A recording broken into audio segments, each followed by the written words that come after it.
मैं रेखा Garg Maharaja Agrasen senior secondary school में हिंदी की प्राध्यापिका हूँ। इससे पहली वीडियो में हमने समास किसे कहते हैं, अव्ययी भाव समास, तत्पुरुष समास किया था और इसके भेद किए थे।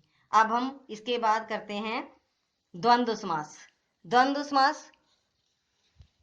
समास जहां दोनों पद प्रधान हों और विग्रह करने पर दोनों पदों के बीच और, तथा, अथवा या और या का प्रयोग होता हो, वहां पर द्वंद्व समास कहलाता है। जैसे यहाँ पर और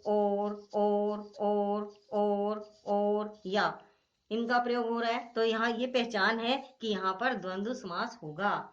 जैसे लाभ हानि, लाभ और हानि, माता पिता, माता और पिता, राजा रंक, राजा और रंक, दिन रात, दिन और रात, हवा पानी, हवा और पानी, पाप पुण्य, पाप और पुण्य, दो चार, दो या चार। द्वंद्व समास की पहचान के लिए हमें यह भी ध्यान रखना है कि दोनों पदों में या तो विलोम शब्द होते हैं, एक पद दूसरे का विलोम, जैसे लाभ का हानि हो गया। कुछ आपस में पूरक शब्द भी होते हैं, जैसे माता का पिता पूरक शब्द है। ऐसे ही दिन रात विलोम शब्द हैं। हवा पानी है, हवा और पानी दोनों क्या हो गए, पूरक शब्द हो गए। द्वंद्व समास की पहचान ये भी है कि या तो दोनों विलोम शब्द होते हैं या दोनों एक दूसरे के पूरक होते हैं। कई बार स्टूडेंट्स क्या करते हैं कि जहां पर भी योजक चिन्ह लगा होता है वहां सभी द्वंद्व समास लिख देते हैं, लेकिन ऐसा जरूरी नहीं है। जैसे हम उदाहरण लेते हैं देवासुर, देव और असुर, न्यूनाधिक, न्यून या अधिक।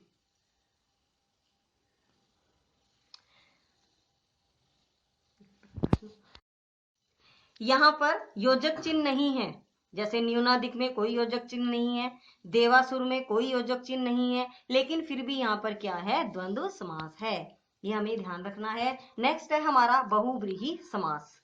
बहुव्रीहि समास, इसकी परिभाषा, जिसमें दोनों पद हैं, दोनों में से कोई भी पद प्रधान नहीं होता, कोई अन्य पद ही प्रधान होता है, किसी अन्य पद के बारे में बताया जाता है। जैसे नीलकंठ, नीलकंठ नीला है कंठ जिसका, किसी अन्य पद की विशेषता बताइए, नीला कंठ, लेकिन बता किसके बारे में रहे हैं, शिव के बारे में बता रहे हैं। लंबोदर, लंबे उदर वाला, कोई अन्य पद, आपस में दोनों पद में से किसी की बात नहीं हो रही, कोई अन्य पद प्रधान है, वहां पर बहुव्रीहि समास होता है। ऐसे हम उदाहरण लेते हैं पीतांबर, पीत है अंबर जिसके, कोई अन्य पद प्रधान। दशानन, दश है आनंद जिसके, किसके, रावण के, अन्य पद प्रधान है। महात्मा, महान है आत्मा जिसकी, किसी महान व्यक्ति के बारे में बात की जा रही है। एक दंती, एक दांत है जिसका, ये गणेश के बारे में कहा गया है।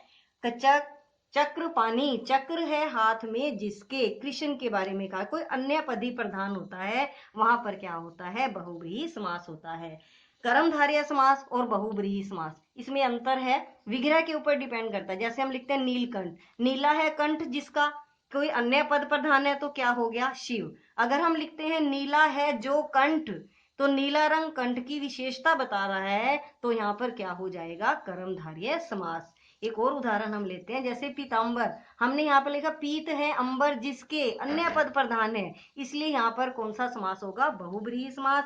लेकिन अगर हम यहाँ लिखते हैं पीत है जो अंबर, पीला अंबर की विशेषता बताए, तो कौन सा समास हो जाएगा, कर्मधारय समास। ये ध्यान रखना है, विग्रह के ऊपर ही समास का जो नाम है वो डिपेंड करता है। अगर आप विग्रह बहुव्रीहि समास का लिखते हैं तो बहुव्रीहि समास होगा, कर्मधारय समास का लिखते हैं तो कर्मधारय समास होगा। आज आप सभी समास के जितने भी भेद हैं, सबका वर्णन, सबकी परिभाषा याद करेंगे और कॉपी में लिखेंगे। द्विगु समास, जिसमें पहला पद संख्यावाची हो, संख्या का शब्द हो, गिनती का पता चले, वहां पर क्या होता है, द्विगु समास। जैसे हम करते हैं नवरत्न, नवरत्न 9 रत्नों का समूह, यहाँ पर क्या है, पहला पद संख्यावाची आ गया। चौराहा, 4 राहों का समाहार, 4 आ गया, यहाँ पर पहला पद संख्यावाची है। नवग्रह, 9 ग्रहों का, 9 आ गया, संख्यावाची पहला पद है, इसलिए यहाँ पर द्विगु समास है। त्रिलोक, 3 लोकों का समाहार। पंचतत्व, 5 तत्वों का समाहार। पंचवटी, 5 वटों का समूह। दोपहर, 2 पहरों का समाहार। त्रिफला, 3 फलों का समाहार।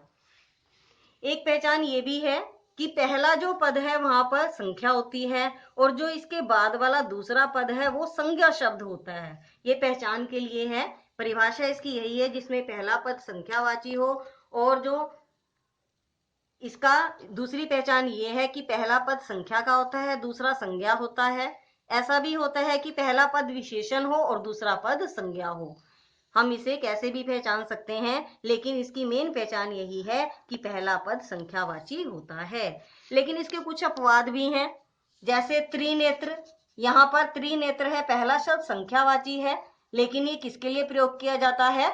ये शिव जी के लिए प्रयोग किया जाता है, तो इसमें द्विगु समास नहीं होगा। ऐसे ही एक दंत, इसमें पहला पद संख्यावाची है, पद तो संख्यावाची है लेकिन यह भी द्विगु समास नहीं है, यह भी, क्योंकि एक दंत किसके लिए प्रयोग किया जाता है? गणेश के लिए प्रयोग किया जाता है। नेक्स्ट है हमारा कर्मधारय समास। कर्मधारय समास जिसमें दूसरा पद प्रधान होता है और दोनों पदों के बीच विशेषण और विशेष्य का संबंध होता है। दो पद हैं, दूसरा पद प्रधान है, पहला पद गौण है और विशेषण और विशेष्य का दोनों पदों के बीच में संबंध होता है। जैसे नीलांबर, नीला है जो अंबर, यहाँ पर नीला रंग अंबर की विशेषता बता रहा है। पीतांबर, पीला है जो अंबर, ऐसे ही एक पद दूसरे पद की विशेषता बता रहा है। श्वेतांबर, श्वेत है जो अंबर, ये भी एक पद दूसरे पद की विशेषता बता रहा है। महादेव, महान है जो देव। नील कमल, नीला है जो कमल, नीला शब्द है वो विशेषता बता रहा है। नील गाय, नीली है जो गाय, दोनों पद एक दूसरे की विशेषता बता रहे हैं। काली मिर्च, काली है जो मिर्च। नीलकंठ, नीला है जो कंठ। दुरात्मा, बुरी है जो आत्मा। महापुरुष, महान है।